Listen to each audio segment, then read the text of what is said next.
Here we have a popped fuse. As you can see, it's this little 3 amp fuse, and in this position it's closed. Obviously it stays on. Then when we apply power, it might pop. There it goes, it pops.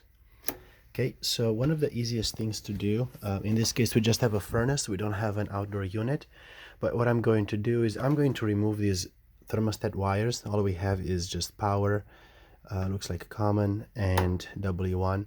So I might actually remove these wires one at a time. So I'll remove the power wire first.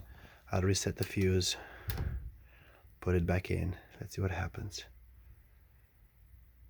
Nothing happens.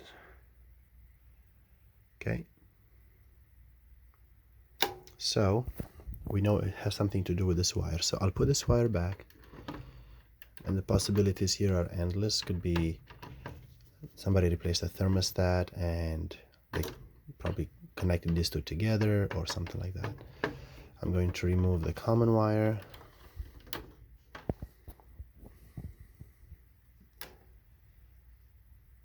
And it's not popping.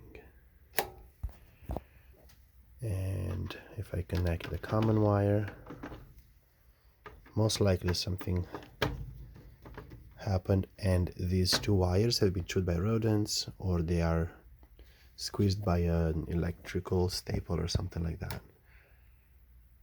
With both of those connected, it's going to trip. So next I'm going to go upstairs and look at the thermostat.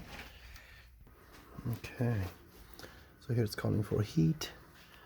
Let's turn the heat off to begin with.